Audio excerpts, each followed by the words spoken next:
ya también estoy poniendo los que solamente han entrado y han salido se han unido y con la misma han vuelto a salir de la clase, ¿verdad? Bueno, vamos a ver el día de hoy una clase que les va a servir a ustedes para el resto de su vida y vamos a hablar un poquito acerca de lo que son los conceptos básicos de nutrición.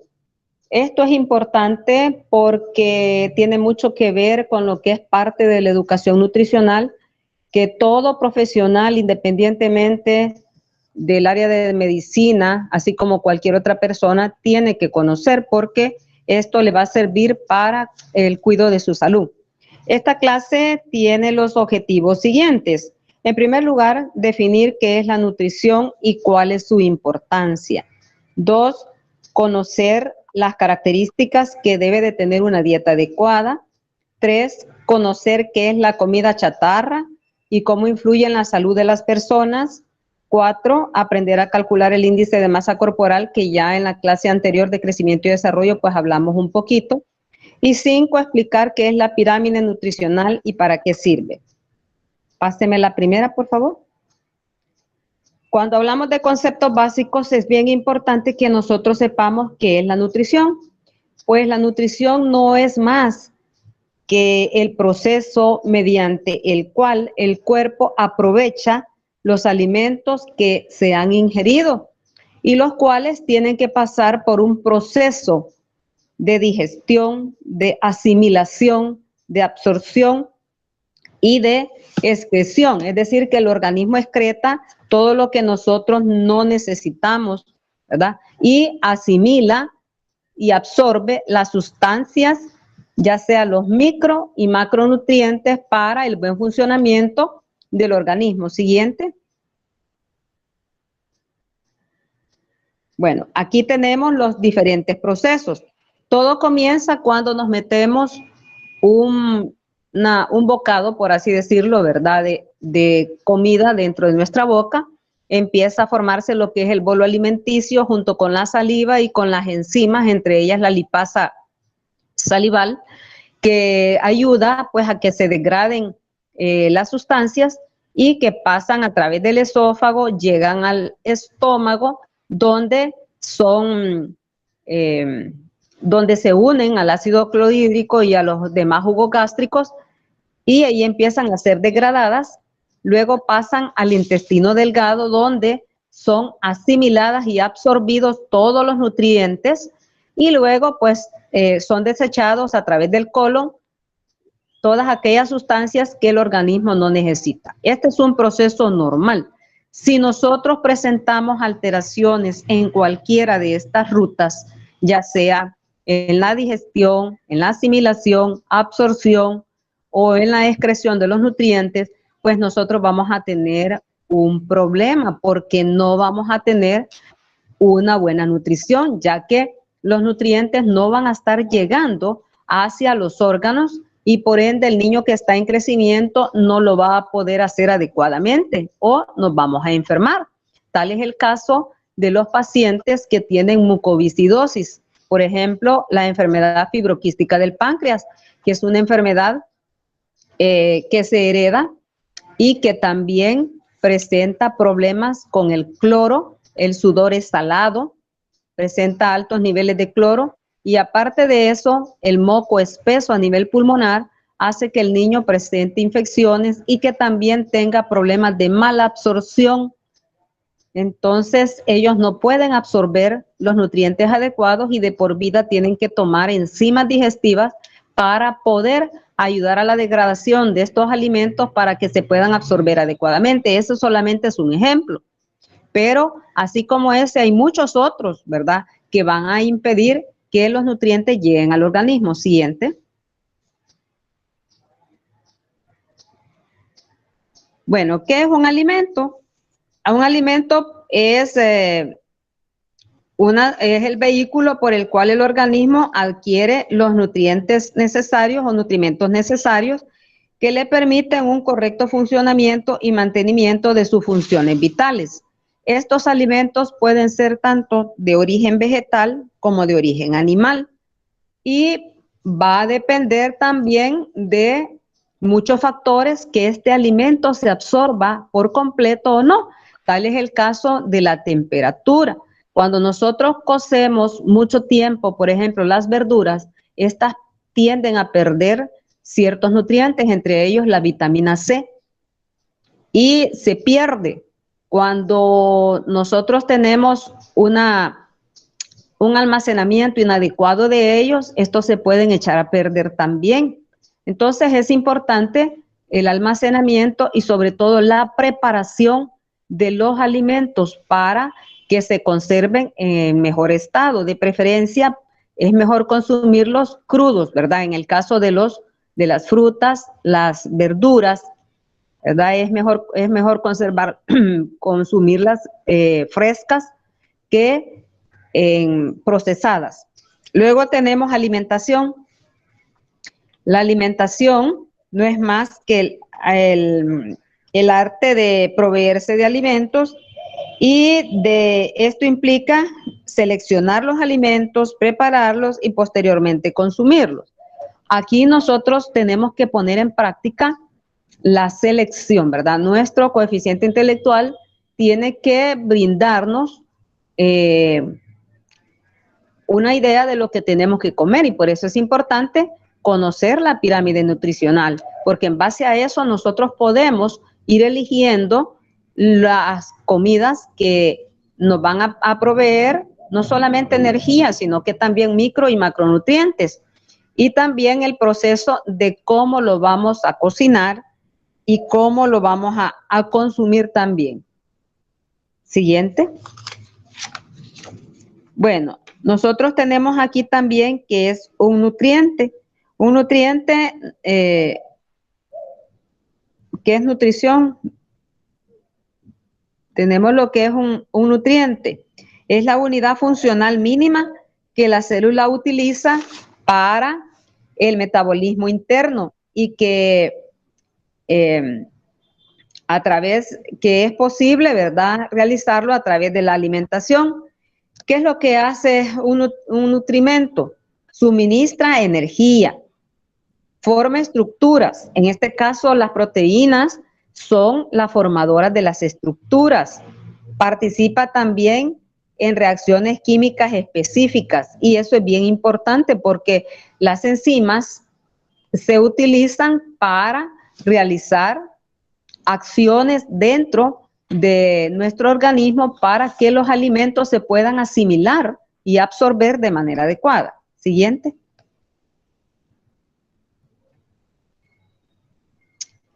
Entonces vamos a tener que los nutrimentos pueden ser de dos tipos, pueden ser macronutrientes y micronutrientes. Dentro de los macronutrientes podemos tener los hidratos de carbono, las proteínas y los lípidos.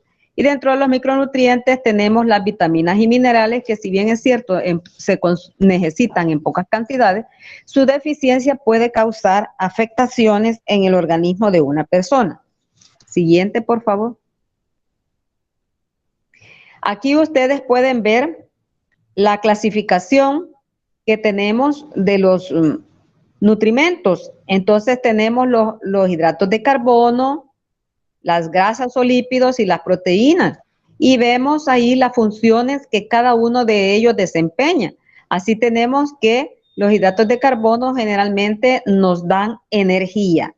Energía que es el motor para poder realizar todas las acciones diarias, como caminar, correr, movernos. Pero si no tenemos lo que son las grasas ni las proteínas, entonces vamos a tener un déficit y la persona va a tener afectación de su coeficiente intelectual también, ya que tenemos las proteínas, sí tienen una función formadora, y esta función formadora o de estructuras que se dan son para formar tejido, es decir, ayudan a aumentar, ¿verdad?, los tejidos corporales, y por eso es que el niño crece, porque tiene una adecuada cantidad de proteínas también. Por eso se dice también que tienen una función plástica. Pero tenemos también los reguladores, que son las vitaminas y minerales. que aunque son en poca cantidad, pues se necesita, si no vamos a empezar a tener deficiencias en el niño como caída del pelo, queilitis, queilosis, vamos a tener también signo de bandera, podemos tener afectación de una pelagra, de la piel por una pelagra, donde vamos a tener dermatitis, vamos a tener demencia, diarrea y muerte por la pelagra. Entonces es importante saber que las deficiencias de vitaminas y minerales también nos conllevan a lo que es un cuadro de desnutrición y que van a afectar también lo que es el coeficiente intelectual, porque la deficiencia de hierro provoca que hayan retrasos en el desarrollo del niño, sobre todo en el desarrollo motor. Igual también en la parte cognitiva, estos niños son retraídos, tienen un efecto aplanado, por así decirlo, ¿verdad? No les dan ganas de jugar ni de nada, precisamente porque hay una hipoactividad en ellos. Siguiente. Aquí tenemos la clasificación de los nutrientes, ¿verdad? Energéticos, plásticos y reguladores, lo que ya habíamos visto. Entonces, los tipos de hidratos de carbono. Vamos a tener hidratos de carbono simples, hidratos de carbono complejo. Dentro de los hidratos de carbono simples, estos van a poseer, proveen de energía inmediata al organismo. Por eso es que cuando nos comemos un dulce o varios dulces, inmediatamente nos llenamos de energía y nos vuelve hiperkinéticos, precisamente por la gran cantidad de energía que mantenemos en el organismo debido a la gran proporción de glucosa que se encuentra en nuestro organismo. Entonces, vamos a tener no solamente glucosa, sino que fructuosa, galactosa y manosa, ¿verdad? Y estas se van a encontrar generalmente en las frutas, en los jugos, en los cereales refinados, en la leche, azúcares, miel, jarabes, etc. Las comidas chatarras generalmente llevan bastante de estos aditivos y a nosotros nos encanta, ¿verdad? Nos encanta ese tipo de comida y es precisamente porque es precisamente porque el sabor dulce es el que más nos gusta a nosotros.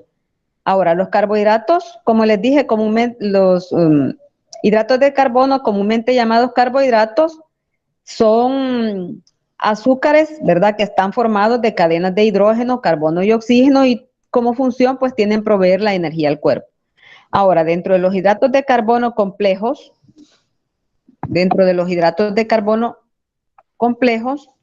estos van a proporcionar mayor saciedad debido a su lenta absorción y estos son, por ejemplo, los que se encuentran en la celulosa y en los almidones y se encuentran también en cereales y verduras. Ahora, los hidratos de carbono, siguiente. Los hidratos de carbono, las deficiencias, puede haber deficiencias en los niveles de energía. Cuando hay deficiencia de hidratos de carbono, el niño se vuelve hipoactivo, precisamente porque no tiene la energía suficiente como para poder realizar movimientos o actividades propias de su edad. Puede haber mareos, falta de concentración, estreñimiento y malestar. Y también se puede presentar sobrepeso, caries dental, también se puede presentar obesidad, ¿verdad? Que es uno de los problemas de salud pública más comunes que actualmente tenemos nosotros por la falta de educación nutricional. Siguiente.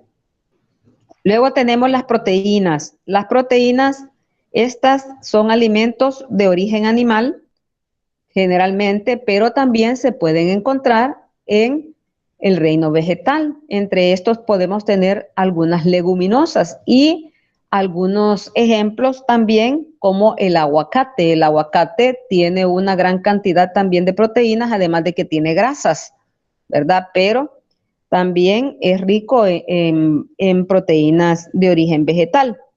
Siguiente. el exceso de las proteínas, provoca que el organismo trabaje mucho más, ¿verdad?, para metabolizarlas. Y su déficit ocasiona un problema a nivel muscular porque provoca deterioro, ya que cuando el niño se desnutre y tiene el tipo de desnutrición marasmática, vamos a ver que este niño va a tener un catabolismo acelerado. Él se va a comer solo, es decir, va a empezar a degradar las proteínas como última opción para poder extraer energía de ellas y poder mantener sus funciones vitales del organismo. Entonces, este niño consume sus proteínas y se vuelve prácticamente un esqueletito, y es por eso. Entonces, el músculo se daña precisamente por ese gran catabolismo que hay, por la necesidad que el mismo organismo del niño está pidiendo para mantener sus funciones vitales, a expensas, pues, de que las proteínas generalmente no sirven para dar energía. Pero en el caso de los desnutridos, sí ocurre ese proceso en el marasmático más que todo. Los lípidos siguientes son grasas de origen animal, ¿verdad? Pero también pueden ser de origen vegetal. Y dentro de estos tenemos comúnmente lo que son los aceites, las mantequillas, la crema, la mayonesa, los aderezos que muchas veces le ponemos a nuestras ensaladas llevan gran cantidad de grasa. Esos aderezos que se utilizan para echarle a las ensaladas que venden en las comidas de tipo rápida, las cremas para café, ¿verdad?, que tanto les agradan a algunos. Entonces, todo eso contiene lípidos. También los lípidos se pueden encontrar en las grasas de origen vegetal. Siguiente. En las grasas de origen vegetal. Y aquí tenemos, por ejemplo, el aguacate. Ahí está, ¿verdad?, que es rico en grasas de origen vegetal. El ajonjolí también, ¿verdad?, que son, estas le echan a las quesadillas. También a las plantas oleaginosas, los aceites de origen vegetal, ¿verdad? También se pueden encontrar lo que son los lípidos. Siguiente. Hay que recordar también que los lípidos de origen vegetal son mejores que los lípidos que proveen de origen animal, puesto que en las grasas de origen animal nosotros vamos a tener comúnmente el colesterol, ¿verdad?, tanto de alta densidad como de baja densidad, y pueden provocar daño también, sobre todo a los que les gusta comer los chicharrones, las carnes demasiado grasosas o las comidas muy aceitosas o con abundante mayonesa. Entonces, eso lleva gran cantidad de triglicéridos y de colesterol que va a dañar el organismo de la persona, porque el suero se va a volver lechoso y puede provocar arteriosclerosis, una trombosis, un evento cerebrovascular, un problema de infarto, ¿verdad?, en el paciente, y además provocar enfermedades crónicas de origen no transmisibles. En cambio, las grasas de origen vegetal, pues prácticamente tienen el colesterol de alta densidad, que es el de buena calidad, ¿verdad? Entonces, es recomendable también, eso no quiere decir que vamos a abusar en comernos todos los aguacates enteros, ¿verdad? Podemos comer una porción junto con las demás raciones de los otros nutrientes para que nosotros vayamos viendo cómo se hace. Siguiente. Bueno, tenemos lo que son también las vitaminas y los lípidos. Ya dijimos, ¿verdad?, que los lípidos en exceso nos van a causar altos niveles de colesterol y triglicéridos, sobrepeso y obesidad, y que su déficit también va a producir irritabilidad, poca saciedad, problemas hormonales, resequedad de la piel, de las uñas y el pelo. Eso es lo que hace también la deficiencia de lípidos. Se los digo esto porque hay jóvenes que hoy en día agarran estilos de vida copiados de otras personas que hacen dietas que la famosa dieta de la luna, que la famosa dieta de los 7 días, que la dieta de no comer nada de carne, nada de grasa, más que solo verdura. No, ¿verdad? Nuestra dieta tiene que ser equilibrada. Ya vamos a ver en qué consiste una dieta y las características, porque si nosotros tenemos un déficit de lípidos, entonces vamos a tener problemas hormonales, sobre todo en las mujeres, y vamos a tener problemas de amenorrea. Podemos tener esa resequedad de la piel, ¿verdad? De las uñas y del pelo. Entonces, eso es bien importante, además de que nos va a afectar también nuestra parte cognitiva, porque son personas que van a pasar irritables porque ciertas reacciones enzimáticas que ocupan las grasas a nivel cerebral no se van a poder dar en forma adecuada, porque no hay cantidad adecuada o suficiente de las grasas para que se puedan dar esas reacciones. Hoy sí me pasa la de vitaminas y minerales. Las vitaminas y minerales son esenciales para el buen crecimiento y desarrollo del niño. Y a pesar de que son mínimas las cantidades que se necesitan, cuando hay un déficit de ellas se puede producir desnutrición también. Y tal es el caso de las vitaminas del complejo B, que nos van a producir pelagra, nos van a producir queilitis, queilosis, afectación también de la conjuntiva, donde nos van a producir, no, déjeme la anterior, no me pase esa, que esta es la siguiente, pero no me pase. Nos van a producir queilitis, queilosis, nos van a producir déficit de vitamina A, donde vamos a tener en primer lugar la ceguera nocturna, vamos a tener también xerostalmia, vamos a tener también queratomalacia, podemos tener manchas de Bitot, úlceras corneales y llegar hasta lo que es la enucleación ocular por deficiencia de vitamina A. Igual, si tenemos deficiencias de zinc, podemos tener diarrea, bajas defensas, ya que el zinc ayuda a mejorar el sistema inmunológico. Si tenemos deficiencia de vitamina E, sobre todo en el recién nacido, podemos tener anemias y déficit también del sistema inmunológico. Y así sucesivamente vamos a ir presentando problemas. Esto lo van a ver mejor ustedes en su seminario de avitaminosis que van a recibir.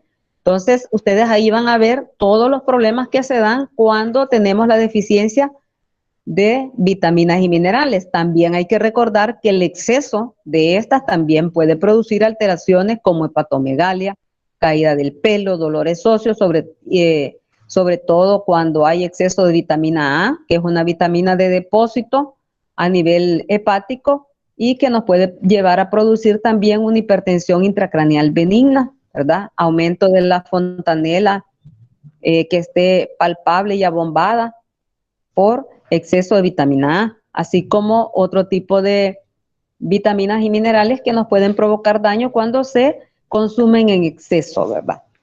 Siguiente. Hoy sí vamos a lo que son los aditivos. Miren qué bonito se ve todo eso, ¿verdad? Parece que es una comida china o una comida asiática, ¿verdad? Y no, estos son aditivos. Los aditivos son sustancias que se añaden a los alimentos para mantener y mejorar su inocuidad, su textura, su sabor, ayudar a mantenerlos frescos y mejorar su aspecto. Estos aditivos pueden ser naturales o artificiales y se han usado desde hace muchísimos años. Uno de ellos, por ejemplo, es la sal, que se ocupa para preservar las carnes o los pescados, así como el pescadito que nosotros saboreamos en tortas durante la Semana Santa, ¿verdad? Entonces la sal hace que la carne del pescado no se arruine porque la preserva. Igual se puede utilizar para preservar lo que es el tocino. También tenemos otro aditivo que es el azúcar, que puede ayudar a lo que es el mantenimiento del sabor de las mermeladas de frutas. o, o de las conservas. Y así también tenemos otra que es el dióxido de azufre, que se utiliza para preservar los vinos. Pero también estos aditivos pueden causar graves problemas a la salud de la persona, porque hay una clasificación de ellos que va de muy baja toxicidad hasta muy alta toxicidad. Y estos aditivos lo que hacen es producir sed en la persona para que aumente la ingesta de líquido y además favorece el aumento, ¿verdad?, del apetito cuando se están consumiendo estos alimentos.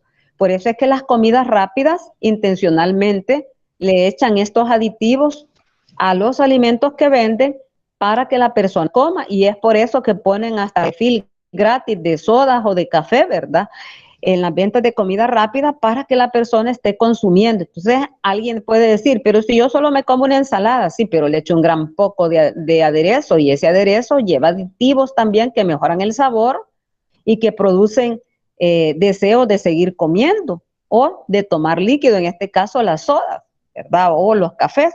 Entonces eso puede implicar daño a la salud, provocar grandes daños a la salud que pueden ir hasta la provocación del cáncer, alergias en el niño o en alguna otra persona mayor, ¿verdad? Muchos de estos aditivos pueden ser, por ejemplo, el benzoato de sodio, que se ocupa tanto en la industria farmacéutica como en la industria de alimentos, el rojo cálcico, la cúrcuma, la tartrazina, la crisoína. La tartrazina y la crisoína tienen una toxicidad alta, ¿verdad? La cúrcuma es una toxicidad muy baja que tiene, pero así como esos que les he mencionado, hay otros, y estos pues le van a dar vistosidad. También dentro de los aditivos tenemos los edulcorantes, que estos se usan como sustitutos del azúcar y se añaden pocas o ninguna calorías a lo que se está ingiriendo. En este caso son, por ejemplo, los sustitutos del azúcar que se utilizan como, por ejemplo, para personas que son diabéticas, dijéramos, que son diabéticas, que usan estas sustancias para mejorarle el sabor a la leche o al café. Entonces, es bien importante saber lo que consumimos. Cuando ustedes van al súper y compran algo enlatado, envasado o en bolsa, ustedes tienen que fijarse las cantidades de ingredientes que lleva y ver cuáles son los preservantes, edulcorantes, colorantes, saborizantes o aditivos que se le han echado a esa bolsa, a ese empaque, a esa lata, a ese envase, para que ustedes puedan saber qué es lo que están consumiendo, porque nosotros consumimos alimentos y muchas veces solamente vemos la fecha de vencimiento, el precio y nada más, o algunos ven la forma en que se preparan, ¿verdad? Los que no saben cómo se van a preparar, por ejemplo, el chaumín, cómo se va a preparar algún otro alimento, leen la caja, pero jamás leen la etiqueta, y es importante la lectura de las etiquetas para ver lo que estamos consumiendo, porque a veces lleva gran cantidad de sodio, gran cantidad de grasas saturadas, que son las malas, y lleva gran cantidad de otras sustancias que ni tan siquiera sabemos qué son. Hoy sí, páseme a la siguiente. Entonces, aquí tenemos lo que son los requerimientos nutricionales. Y los requerimientos nutricionales son necesarios que conozcamos qué son para poder decidir qué es lo que vamos a comer y qué es lo que necesitamos, ¿verdad? ¿Qué es lo que necesita nuestro cuerpo? Porque si yo no sé qué son los requerimientos nutricionales, entonces no voy a poder ayudarme a mejorar mi salud. Entonces, esto es importante saberlo, los requerimientos. Ustedes allí van a ver en las viñetas o en las etiquetas que dice requerimiento nutricional. Una porción de tanto equivale a tantas calorías, una porción de esto, una cucharada equivale a tanto, o 5 gramos que tiene una porción de tal cosa, tiene tantas o tantas onzas. Entonces, eso es importante que lo sepamos, ¿verdad? ¿Cuánto contiene de tal cosa, cuánto contiene de otra cosa? Siguiente, por favor.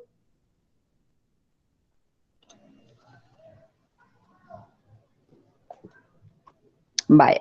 Entonces, aquí tenemos los componentes, ¿verdad?, que se pueden utilizar como conservantes en los alimentos. Miren ahí ustedes la gran cantidad de conservantes que se utilizan. Unos para mejorar el aspecto y el color de los embutidos. Entre más rojos, más llamativos son y es más dañino porque tiene mayor cantidad de tartrazina. Y esa se ha relacionado con ciertos tipos de cánceres, sobre todo cáncer de estómago, igual que las chuletas que pueden venir ahumadas y que traen gran cantidad de aditivos también. Entonces, estos mejoran el aspecto, el color, la textura y claro, a quien no le gusta ver un alimento con buen color, con buen sabor, y sobre todo la presentación en que se la dan por el envase que le ponen, entonces a cualquiera le dan ganas de comer, pero estos tienen sus efectos, ¿verdad? Entonces no se deben de dar porque puede haber irritabilidad en el niño, puede haber hiperquinesis en él. Es un niño que puede tener también alergias, diarreas. Y cuando digo alergias, no solamente me estoy refiriendo a problemas de la piel, sino que también pueden haber alergias de tipo respiratorio, gastrointestinales, donde el paciente le va a dar diarrea por la ingesta de una sustancia que le provocó afectación y le dio diarrea también. Puede haber cefaleas en el caso de los alimentos que llevan conservantes con mucha sal. Puede haber también aparecimiento de lo que son vómitos o náuseas también en la persona precisamente por todo esto. Siguiente. Aquí tenemos el plato del buen comer, que es lo que todo mundo debe de conocer.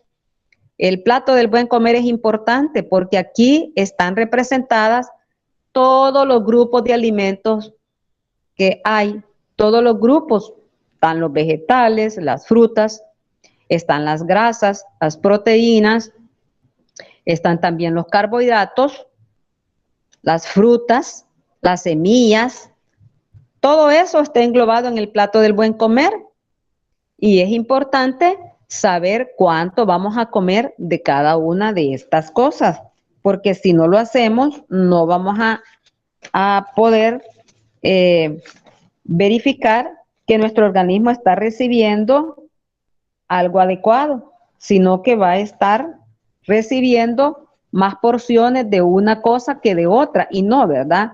Si nosotros nos ponemos la porción de carne, tiene que ser lo que cabe en nuestra palma de nuestra mano. Eso es lo que tenemos que comer de carne, ¿verdad? No que a algunos les gusta comer lo que son 7 onzas o 10 onzas de carne, 12 onzas de carne, ¿verdad? No, entonces tenemos que tener medida. Siguiente. Bueno, aquí está lo que debe de tener una dieta. Bueno, cuando hablamos de dieta nos estamos refiriendo a qué es lo que una persona consume de manera habitual en el curso del día. Eso es una dieta, ¿verdad? Lo que una persona consume de manera habitual en el curso del día. Y esto incluye lo que son nuestras comidas, ya sea desayuno, almuerzo y cena, más refrigerios, y que tiene que adaptarse la dieta también de acuerdo a la edad del paciente y también a lo que es la actividad que realiza, ¿verdad? Porque hay dietas que están apropiadas para lo que son ciertas condiciones en la persona que tiene características propias que no puede utilizar cualquier cosa porque le va a hacer daño.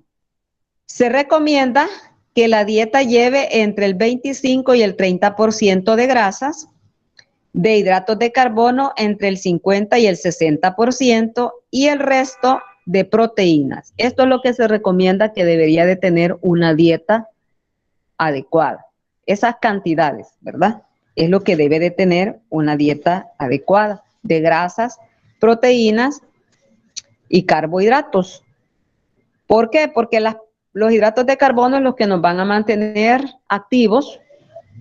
Las grasas nos van a ayudar para mantenernos también con mejores condiciones cognitivas y las proteínas para formar tejidos corporales y porque tienen su función también plástica que nos va a ayudar. Siguiente. Bueno, es importante hacer 5 comidas al día. Claro, esto cambia en los niños pequeñitos, porque cuando los niños comienzan a comer entre los 6 y a los 6 meses, que es la edad apropiada para que el niño comience su alimentación complementaria, que no es más que la introducción de alimentos diferentes a la leche materna a partir de los 6 meses y que debe de seguirse consumiendo la leche junto con estos alimentos hasta los 2 años o más, si es posible. Entonces, durante los primeros 6 meses de vida, lo ideal es que el niño se mantenga únicamente con lactancia materna.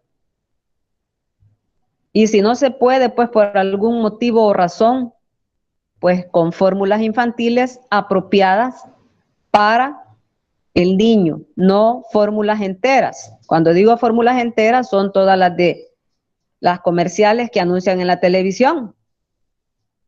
Nido, Ceteco, Royalac, Frinicia, Clean, Campo Verde, Dos Pinos, Ceteco, todas esas, ¿verdad? Etcétera, etcétera, son leches enteras que no se pueden dar en el niño menor de 1 año de edad.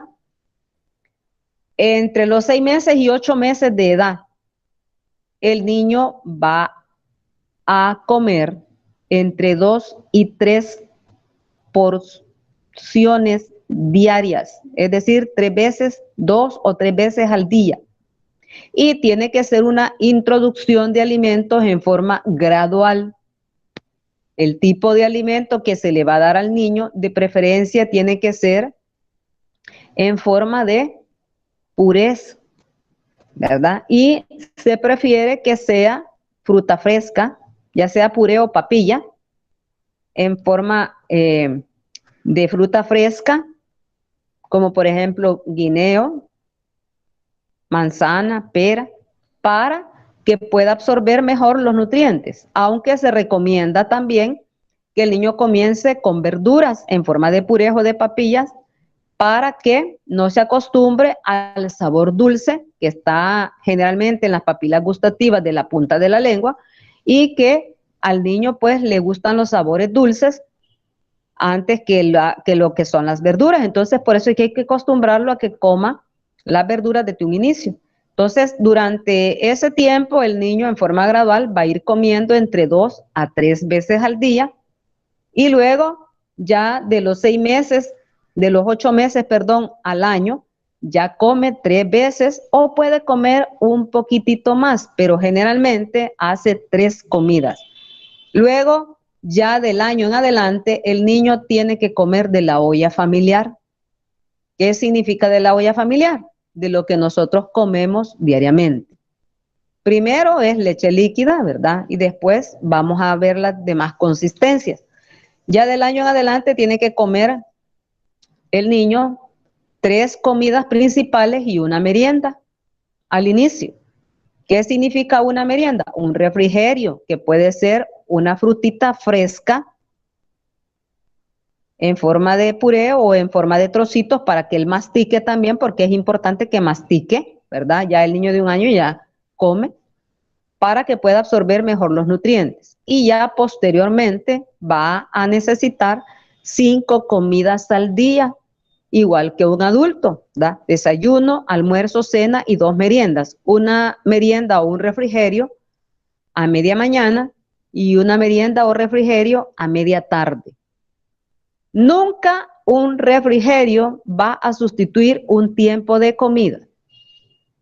El refrigerio va a servir únicamente para quitar el hambre que el paciente tiene en ese momento, pero jamás va a servir para sustituir un tiempo de comida. Entonces, nosotros podemos hacer después el desayuno siguiente. El desayuno, el trébol del desayuno es bien importante porque nosotros tenemos que desayunar como reyes, almorzar como príncipes y cenar como mendigos. Durante el desayuno, es la comida más importante del día, la más importante del día, porque esta nos va a proveer de la energía necesaria que vamos a necesitar durante todo el día. Nosotros amanecemos con niveles basales de energía y si no comemos durante el resto del tiempo, esa energía va disminuyendo porque los niveles de glucosa se van haciendo cada vez menor y entonces la persona va a empezar a sentir cambios de estado de ánimo, se va a volver irritable, va a tener cefalea, va a empezar a tener mareos, vómitos, náuseas y puede perder hasta el estado de conciencia por una hipoglicemia. Entonces, la comida más importante del día es el desayuno. El desayuno. Esto tiene que ser, tampoco no quiere decir que vamos a abusar, ¿verdad? Que nos vamos a comer 3 huevos, nos vamos a comer 5 pancakes, vamos a comer 3 panes franceses, 5 tamales. No. Entonces, el desayuno tiene que ser por lo menos un 25% de la comida diaria. Y el refrigerio puede ser un 5% a media mañana.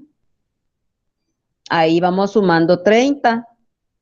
Y así, en el almuerzo podemos hacer un almuerzo también adecuado. A media mañana otro refrigerio, a media tarde otro refrigerio, perdón, de un 5% de los requerimientos.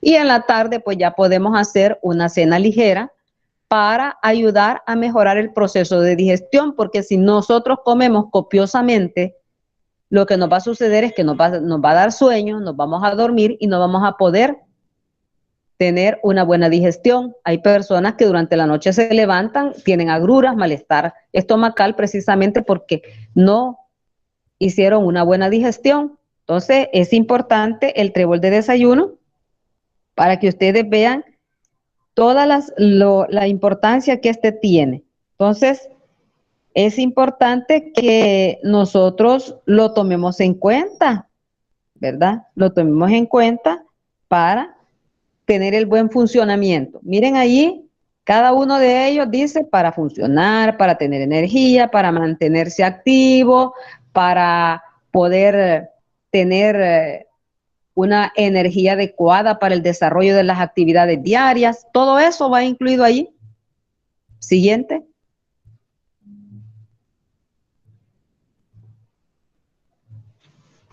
Bueno, en cuanto al plato del buen comer, este incluye un alimento con cada grupo en cada una de las 3 comidas y son complementarias, ¿verdad? Son complementarias, se complementan. No es que voy a estar agarrando más cantidad de grasa de la que me toca, más cantidad de proteína o comiendo lo mismo, sino que tiene que ser variado, porque hay personas que lo que hacen es que agarran tortilla, arroz, macarrones y lo que están consumiendo solamente son carbohidratos. Y eso no debe de ser así. Siguiente, por favor. En el plato del buen comer, nosotros tenemos 3 grupos de alimentos: verduras y frutas, cereales, leguminosas y alimentos de origen animal. Esto para ponérselos en una forma resumida, pero sabemos que los grupos de alimentos son más. Sin embargo, yo por cuestiones prácticas se los he puesto así, para que les sea más fácil a ustedes saber qué es lo que se va a ingerir dentro de lo que es el plato saludable. Siguiente. También debemos recordar que dentro del plato del buen comer nosotros tenemos que comer la mayor variedad posible de alimentos. Esto es importante. ¿Por qué razón? Porque si nosotros no lo hacemos, vamos a tener mayor exceso de proteínas o mayor exceso de grasa, y eso a la larga nos va a dañar. ¿Qué nos va a proporcionar el exceso de proteína? Un daño renal, porque vamos a tener mayor carga de soluto a nivel renal y no vamos a poder excretarla adecuadamente. Si tenemos una mayor carga de carbohidratos, vamos a tener calorías extras que se nos van a ir a estar depositando en el abdomen, donde es el primer lugar que se hacen los famosos rollitos o llantas, y vamos a tener sobrepeso y posteriormente obesidad. Es decir, vamos a empezar a tener un 10% más del peso corporal que nos corresponde, y eso es el sobrepeso, o vamos a tener el 20% o más del peso adecuado para nuestra edad y talla, y eso pues ya va a ser una obesidad que puede ir aumentando de acuerdo al grado de problema de obesidad que se esté teniendo por el exceso de calorías. Entonces es importante saber en qué momento nosotros vamos a aprovechar todo lo que tenemos de origen vegetal para poder consumirlo mejor.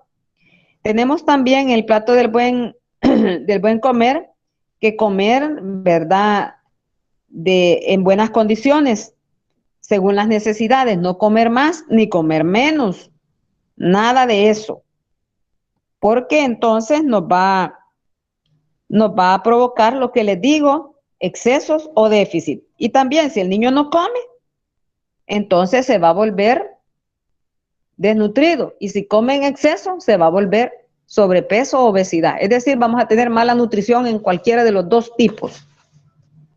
Siguiente.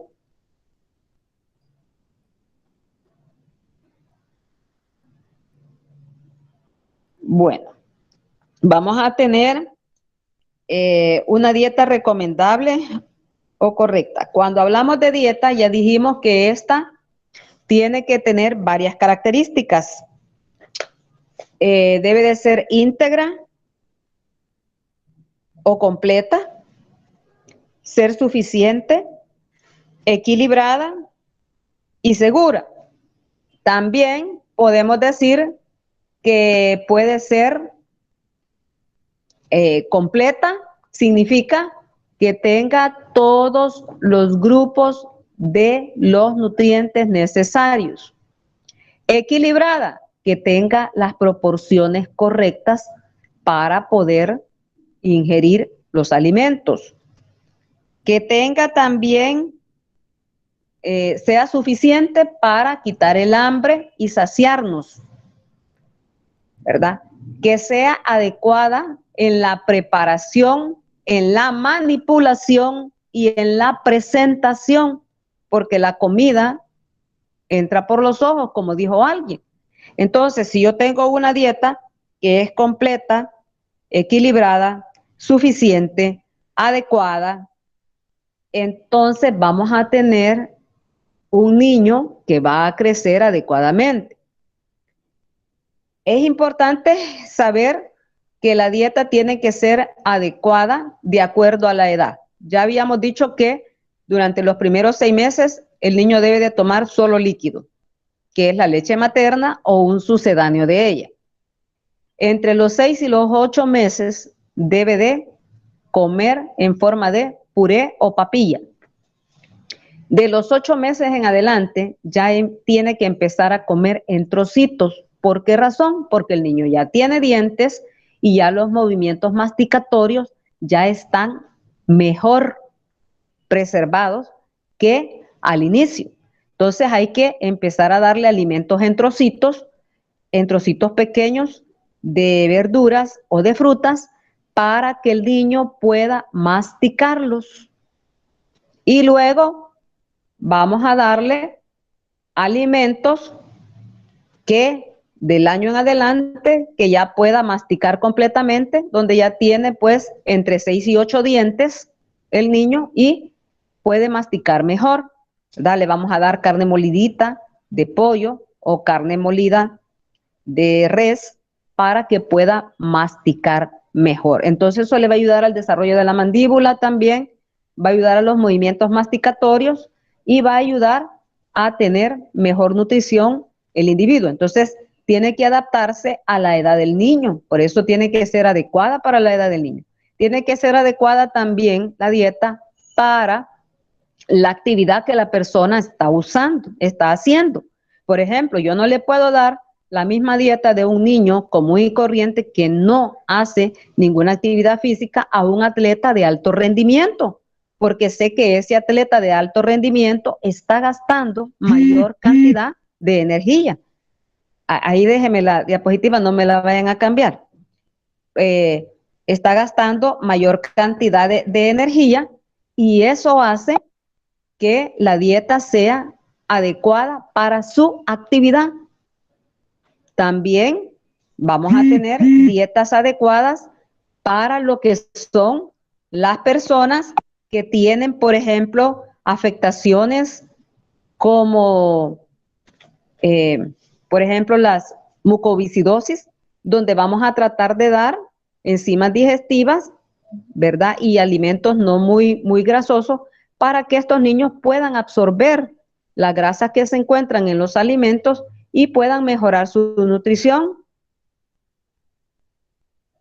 Entonces tiene que ser también la dieta adecuada en la preparación. ¿Qué quiere decir eso? Que tenemos que tener buenos hábitos de higiene, no usar alhajas en las manos, en el caso de los anillos. Si tenemos una herida, tenemos que usar guantes y vendarnos la herida y usar guantes. Tenemos que utilizar una red en el pelo para evitar caída de cabello en la comida y que se nos quede trabado el pelo dentro de los dientes. Tenemos que utilizar también un delantal para evitar mancharnos nosotros y que nos pueda caer algo ahí. Tener las uñas cortas y limpias y lavarnos las manos. Eso es importante. Uñas cortas y limpias y lavado de manos frecuente para evitar manipular en forma inadecuada los alimentos y que estos se puedan dañar. Y también tiene que ser adecuada en la presentación, porque muchos niños no comen precisamente porque la presentación no es grata a la vista de ellos. Y esto más que todo ocurre después del segundo, tercer y cuarto año de vida, porque durante esos periodos hay una disminución del apetito, entonces los padres llegan quejándose de que el niño no quiere comer. Y en primer lugar va a ser por la disminución del apetito y segundo lugar porque no lo estimulan y no le presentan en forma adecuada la comida. Entonces tiene que ser adecuada en la presentación. No es lo mismo que le den a uno frijoles, chilipucos de esos grandes en bala, enteros, a que se los hagan moliditos o licuaditos y le pongan un poquito de queso ralladito encima para que el niño pueda tener mejor visualización de la comida y le dé apetito. Entonces, es importante eso. Y tiene que ser segura, ¿verdad? Lo que dijimos, ser suficiente para quitar el hambre y saciar a la persona y también ser completa y equilibrada. Siguiente. Dijimos también los factores que influyen a la hora de comer. Esto es importante a la hora de escoger de comer, porque nosotros tenemos aquí que la alimentación está influenciada por la cultura, la economía y también el entorno social. Comer es algo social, es un acto social. El entorno cultural es importante porque los patrones culturales son ancestrales que han pasado de generación en generación y que muchas veces por esas costumbres o creencias que las personas tienen dentro de su familia, un niño puede llegar a desnutrirse o a tener lo contrario, precisamente porque la alimentación está influenciada por eso. Y por la economía, los alimentos de bajo costo generalmente son aquellos que contienen mayor cantidad de grasas, mayor cantidad de azúcares simples que se absorben rápidamente y mayor cantidad de sal. Estamos hablando en el caso de las golosinas, ¿verdad? Como los churros, que realmente no son alimentos, pero que la gente los ocupa. El pan dulce también, ¿verdad? Que cualquiera puede comprar un pedacito de pan dulce.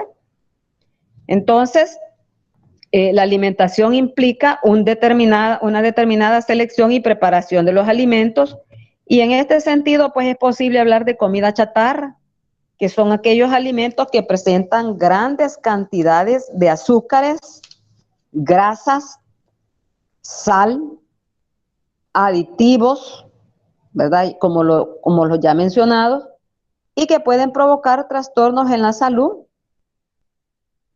dándonos como consecuencia enfermedades crónicas no transmisibles y conllevando pues al riesgo de muerte a una persona. Entonces, también el simple hecho de comer es un acto social, porque en nuestra vida cotidiana la comida gira en torno a las actividades sociales de un individuo. Todos, cuando alguien se va a casar, le hacen una despedida de soltero. ¿Qué es lo que hay en esa despedida de soltero? Comidas y bebidas. La persona se casa, hay comidas y bebidas al escoger.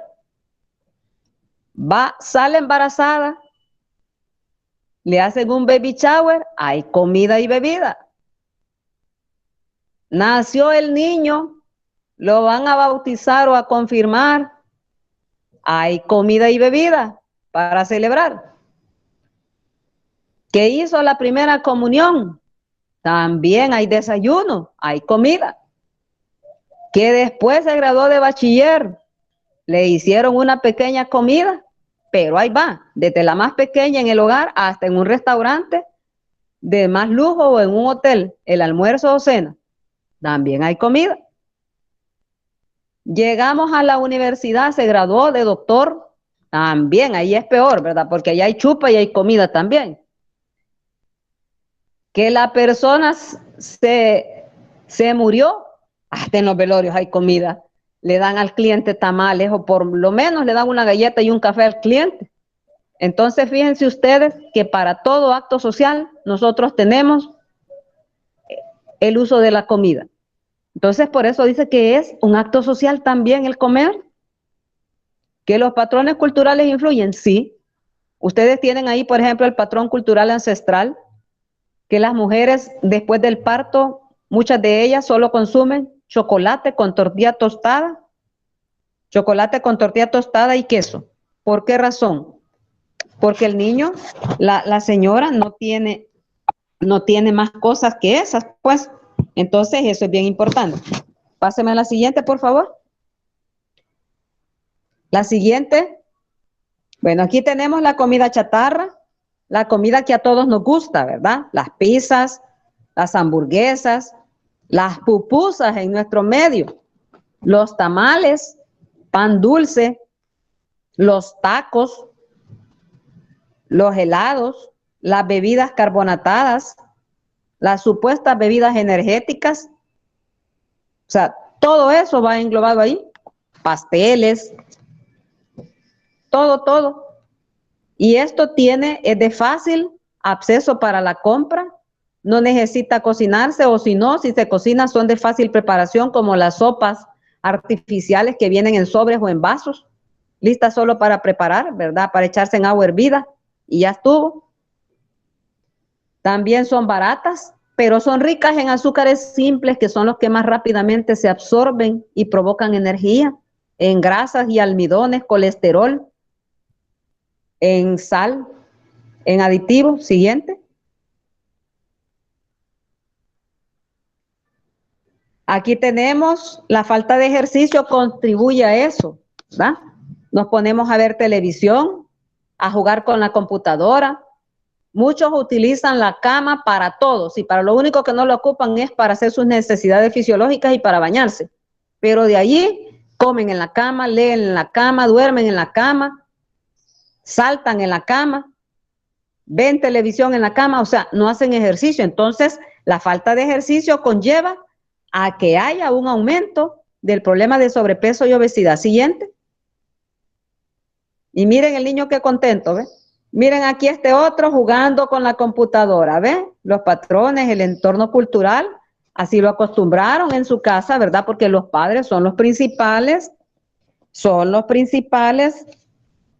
maestros de los hábitos en la infancia. O sea, el padre es el responsable de este tipo de hábitos en la niñez. Y un hábito que se adquiere en la niñez va a durar para toda la vida si no se corrige a tiempo. Siguiente.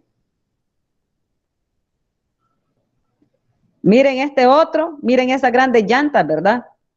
Miren cómo come ese niño con gran ganas. ¿Por qué? Porque esa comida que tiene ahí lleva aditivos, colorantes, saborizantes. Siguiente. Miren el otro extremo, el marasmo. Prácticamente el niño solo es hueso y piel. Miren el pelo, ralo, con coloración diferente, tiene signo de bandera.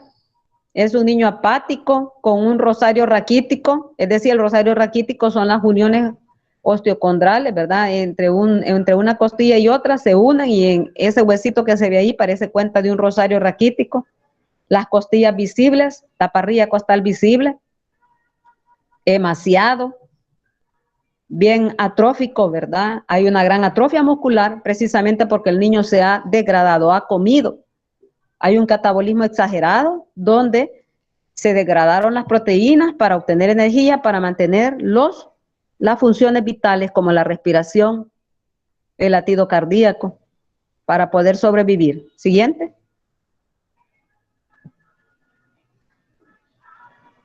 Aquí tenemos también la dieta, ¿verdad? Tenemos también que esta dieta, la dieta del paciente, ya dijimos que tenía que ser íntegra, lo que habíamos mencionado, completa, equilibrada.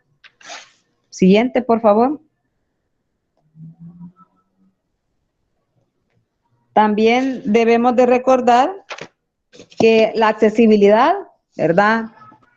La accesibilidad es importante, la economía, también la atracción sensorial tiene que ser agradable y variada, ¿verdad? Lo que les mencionaba, que la dieta tiene que ser variada, tiene que ser vistosa para que la persona quiera comérsela.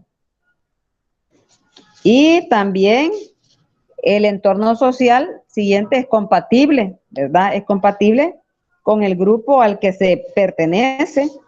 Hay que tener una congruencia integral, ser adecuada a las características y circunstancias del individuo, lo que mencionaba, ¿verdad? Un niño con alto rendimiento dentro de la actividad física va a necesitar una dieta diferente, va a necesitar que su nutricionista o nutriólogo le indique los requerimientos necesarios para poder desarrollar el ejercicio que realiza en forma adecuada, porque no le voy a dar una dieta de un niño que no realiza actividad física de alto rendimiento, porque este paciente entonces no va a poder suplir las necesidades para poder realizar esa actividad.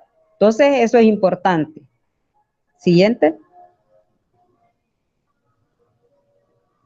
Bueno, aquí habíamos hablado un poquito del índice de masa corporal en la clase pasada.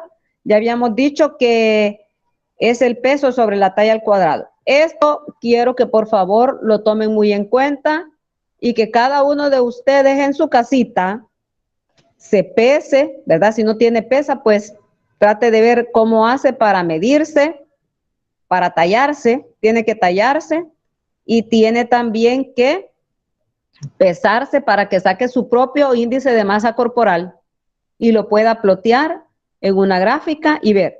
También es importante junto con el índice de masa corporal la circunferencia de la cintura. ¿Por qué en la circunferencia de la cintura? Porque nosotros allí vamos a ver la cantidad de grasa que se ha acumulado.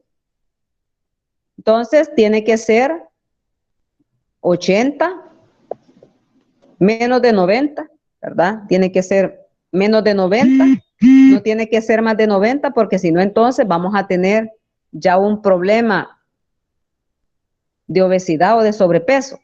Y nos va a servir también para ir viendo el grado de obesidad que tenga. No es lo mismo un niño que tiene sobrepeso que un niño que tiene obesidad mórbida. El niño que tiene obesidad mórbida es un niño que ya tiene obesidad tipo 3, 4, porque hay diferentes grados, pero eso también más que todo para adultos. En el niño nosotros utilizamos grado 1, ¿verdad? La obesidad grado 1, obesidad grado 2, pero puede llegar ya a otro extremo que es la obesidad mórbida, donde pasa arriba del 45% el paciente. Y vamos a tener varios grados de obesidad. Uno, que es la obesidad en donde el individuo tiene forma de manzana, es decir, es redondo, toda la grasa se ha distribuido por todo el cuerpo y la persona se ve redonda, gorda, pero redonda, y ese tiene mejor pronóstico, por así decirlo, que aquellos que tienen obesidad en forma de pera, ¿verdad? Que son obesos de varias partes y de la cintura tal vez no, pero en la parte de arriba y abajo sí. O podemos tener la que es peor, ¿verdad? Aquellas personas que tienen una obesidad únicamente localizada a nivel del abdomen, porque esto contiene además hígado graso. O sea, el paciente obeso tiene hígado graso y el hígado graso hace que la persona pueda desarrollar más adelante un cáncer de hígado, pueda desarrollar una cirrosis, precisamente por el gran daño hepático que tiene. En las mujeres, el hígado graso también puede causar amenorrea, puede haber también en las personas una amenorrea, la obesidad puede causar amenorrea o puede tener también dificultad para salir embarazada. También causa trastornos digestivos. Entonces, es importante valorar el índice de masa corporal. Siguiente. Y por último tenemos lo que es la pirámide nutricional. En la infancia se consolidan los hábitos de alimentación saludables que van a durar para toda la vida.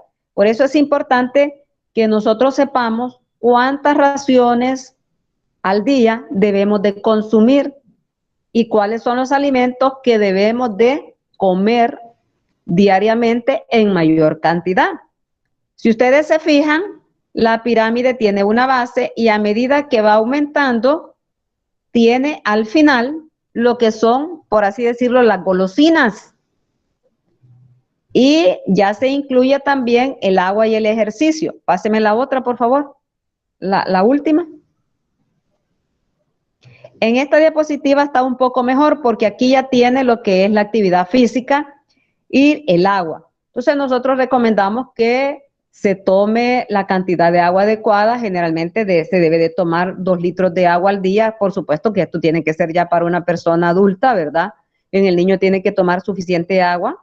Tiene que hacer también ejercicio la persona, no pasar solo viendo televisión, chateando, jugando Nintendo, jugando con el celular, sino que tiene que hacer ejercicio. Existe una pirámide de ejercicio también que se parece a la pirámide nutricional, donde en la base está el ejercicio diario, ¿verdad? Que la persona hace diariamente, como los oficios domésticos y la práctica de la actividad física diaria. Luego sigue otra que es el ejercicio de 3 a 5 veces por semana, luego la persona que hace ejercicio 2 a 3 veces por semana y luego la persona que no hace ninguna actividad física. Aquí tenemos la pirámide nutricional. Como les digo, los padres de familia deberían de estar informados sobre esta pirámide para que sepa que en la base vamos a tener carbohidratos, pero también deben de consumirse frutas y verduras, se debe de consumir en menor cantidad lo que son las chucherías o golosinas. No quiere decir que a un niño no le vamos a dar una golosina de vez en cuando porque es un niño, pero eso no implica que va a ser un hábito diario de comida, ¿verdad? Entonces, es importante. Páseme la anterior, por favor. En esta podemos ver cuántas porciones de verduras y de frutas nos vamos a comer. Esto es importante porque hay personas que dicen, si yo voy a la pizza y solo me como un plato de ensalada, sí, pero lo copetea. Solo me como un plato de fruta, sí, pero tiene más de 5 porciones, más de 3 porciones, más de 5, o las indicadas para comer diariamente, ¿verdad? Entonces, acordémonos que las frutas y verduras también llevan azúcares y que también engordan, no por ser frutas o ser verduras, no van a engordar. Por ejemplo, el aguacate tiene grasa, si bien es cierto, es una grasa buena, pero también engorda. Igual, lo que son las verduras tienen azúcares. Mucha gente dice, si yo solo un pedacito de yuca me comí, sí, pero la yuca y la papa son almidones, ¿verdad? Entonces, si las comemos diariamente en forma frita, vamos a obtener, además de sal, que se le echa para sentirle sabor, gran cantidad de grasa, más el almidón. En cambio, si usted prepara la papa hervida o asada, esa papa va a tener menos calorías que si usted la come frita. Entonces, por eso es importante ir viendo las raciones que vamos a ir teniendo de frutas, de verduras, de lácteos, de raciones de carbohidratos, de lo que son las grasas, como mantequilla, crema, ¿verdad? Porque la crema es grasa, no se considera un lácteo en sí, sino que es la grasa de la leche, ¿verdad? Entonces, hay que saber cuánto es lo que vamos a hacer. Se recomiendan 3 cucharadas de aceite para cocinar durante el día. ¿Y nosotros cuánto aceite utilizamos? Preguntémonos eso. ¿Cuánta margarina utilizamos? No se recomienda utilizar margarina en las comidas porque son grasas trans. Las grasas trans son las peores que pueden haber porque han sufrido una transformación para poder llegar al estado en que se venden, es decir, al estado sólido. Y esas grasas son las más dañinas, igual que los ácidos grasos saturados, que son los más dañinos, ¿verdad? Entonces vamos a llegar hasta acá, jóvenes. No sé si hay alguna pregunta o algún comentario, alguna duda. Yo les voy a preguntar de esta clase. Las preguntas del examen van a salir de esta clase, porque yo he utilizado varias literaturas que no van a estar en su libro de texto todas, ¿verdad? Entonces, las preguntas de esta clase sí las voy a sacar, para el examen sí las voy a sacar de esta clase. Así que los que vinieron a la clase, la oyeron, se conectaron y estuvieron hasta el final, van a contestar las preguntas. Los que solo se enlazaron y al mismo tiempo se salieron, pues a saber, pero los que escucharon la clase, sí. Entonces, no sé si hay alguna pregunta o comentario, jóvenes. Yo, doctora, tengo una duda. Sí, hijo. ¿Puede explicar de nuevo lo que es el rosario raquítico, por favor? Vale. Nosotros vamos a tener, el rosario raquítico es aquel que se presenta cuando hay parrilla costal visible. Entonces, la unión entre una costilla y otra, eso produce un nudillo. Son como los nudillos de los dedos, pues, de las manos. Entonces, esa unión entre una costilla y otra produce como una pequeña protuberancia que se asemeja a la cuenta de un rosario y por eso se le conoce como rosario raquítico. Eso es lo que se produce cuando hay desnutrición severa tipo marasmo, porque el guachorcor es otro pisto. El guachorcor es un niño gordo con edema, un niño que va a estar diluido por los líquidos que tiene, pero es un niño desnutrido también. Entonces el rosario raquítico se ve en los marasmáticos porque se produce por la unión entre esas uniones entre una costilla y otra, hacen, ahí donde se une una costilla con la otra, se forma como esa unión es lo que forma esa protuberancia y hace que se vea como una cuenta de rosario. ¿Alguna otra pregunta? Sí, doctora, yo tengo una. Hágala, hijo.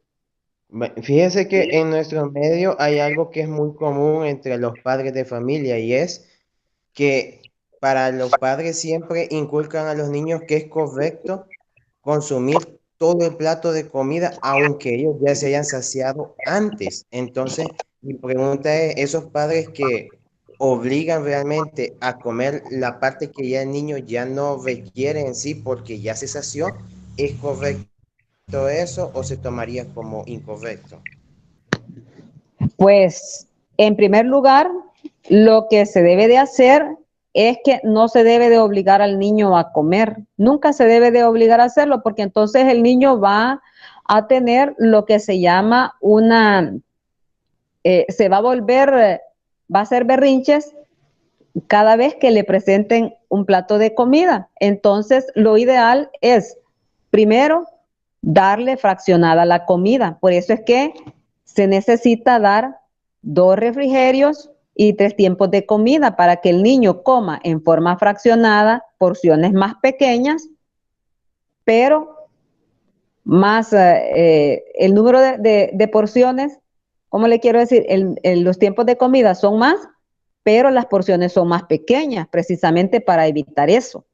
Porque si lo estamos obligando, el niño va a presentar un rechazo y va a hacer berrinches, y esa es una de las causas por las cuales los niños no comen. Muchas veces los padres lo que hacen es decirle al niño, te voy a dar pisto para que comas. Entonces tampoco no es adecuado porque el cipote se va a comer la comida por interés del pisto y cada vez va a ir pidiendo más y se va a ir engordando más. No es adecuado. También otros lo que hacen es que dan de comer a la hora de ver televisión, por eso no comen los niños. Entonces no es adecuado ponerle la televisión al niño a la hora de comer. Hay que evitar distractores. También hay que evitar pleitos a la hora de que el niño está comiendo. La comida es un acto social que debe de ser agradable y el niño debe de tener su espacio, su plato y su comida. ¿Por qué debe de tener su propio plato? Porque la mamá tiene que saber lo que el niño se come y lo que no se come, y no obligarlo nunca a que se coma toda la comida. Si él comió y dejó algo, hay que fraccionarle en el refrigerio, hay que darle la otra porción para completar su dieta. Entonces, por eso es adecuado hacer esa fracción de comidas para evitar ese problema. Y eso que usted dice es cierto, o sea, se obliga, ¿verdad? Hay otros que le dicen, si no comes, ya no te voy a querer si no comes. Tampoco no hay que decirle eso al niño, porque eso va a hacer que el niño crea que si no come el padre y la madre no lo van a querer. Entonces eso va a ocasionar en él una un doble sentido hacia sus papás. Igual, ¿verdad? Si no te comes esto, no te compro tal cosa. No, nunca hay que ofrecerle al niño una recompensa para que coma. Hay que averiguar por qué no le gusta. A veces, otra cosa es obligar al niño a que se coma lo que no le gusta, pero ¿por qué no le? También hay niños que no les dan de comer cosas porque a la mamá, que es la que prepara la comida, no le gustan. Entonces, si a la mamá no le gusta cierta verdura, nunca va a preparar verduras, o si al papá no le gustan verduras, la mamá por complacer al papá no hace verduras y no le da al niño. Entonces, cuando le vienen a dar, el niño no le gustan. Entonces, esa es otra cosa. El niño tiene que comer de todo y la mamá tiene que entender eso igual que el padre, que si el hecho de que a ella no le gusta una cosa, no quiere decir que al niño no le va a gustar, porque el niño va a decidir si le gusta o no cuando pruebe el alimento. Mientras no lo pruebe, ella no va a saber si le ha gustado, ¿verdad? Y tiene que ser la edad apropiada, como les digo, para dar de comer, porque si yo introduzco alimentos antes de los 6 meses, el niño tiene lo que se llama el reflejo de extrusión, y el reflejo de extrusión significa que el niño saca con la lengua, empuja los alimentos hacia afuera. Y la mamá cree que al niño es que no le gusta la comida, y no es que no le guste la comida, es simple y sencillamente que no tiene la capacidad adecuada todavía de poder deglutir adecuadamente los alimentos, y por eso es que los saca, porque hay ese reflejo de extrusión, ¿verdad? Tampoco hay que darle de comer tan tempranamente al niño porque se puede atragantar, se puede ahogar, ¿verdad? Entonces eso es importante. Y a los 6 meses hay que darle de comer. ¿Por qué razón? Porque el niño ya tiene madurez neurológica, ya se sienta solito, sostiene su cabeza, ya tiene los dientes, ya tiene movimientos masticatorios, tiene una buena cantidad de saliva en su boca que al en el recién nacido no está presente porque no hay crecimiento adecuado de las glándulas salivales ni producción de esta, cosa que se da a partir ya de los 3 meses en adelante y el niño empieza a babear, a tener mayor cantidad de saliva por la boca. ¿Por qué razón? Porque hay crecimiento de las glándulas salivales y entonces eso hace que haya mayor producción de saliva para ir preparando el bolo alimenticio cuando éste sea ingerido. Y ya hay presencia de enzimas a nivel de la lengua en mayor cantidad como la lipasa salival para poder digerir los alimentos, ¿verdad? Diferentes a la leche materna, así como otras enzimas que van a ayudarle, por ejemplo, la gustina, que es una enzima que se encuentra también en la boca y que ayuda a saber el sabor de lo que se está comiendo, ¿verdad? Mejora saber el gusto de las cosas. Entonces, es bien importante. ¿Alguna otra pregunta? Yo, doctora. Gracias, doctora. Sí, diga. Eh, con relación a los niños que no les gusta comer ciertos alimentos, como por ejemplo la carne, para mencionar algunos, ¿qué tan relevantes son los efectos ya después de eso, de que el niño no le guste comer carne y los papás no lo logran hacer comer carne? Lo que les dicen es que lo sustituyan por otros alimentos, soya, de que les den otro tipo de proteínas vegetales, pero ¿qué tan relevantes son los efectos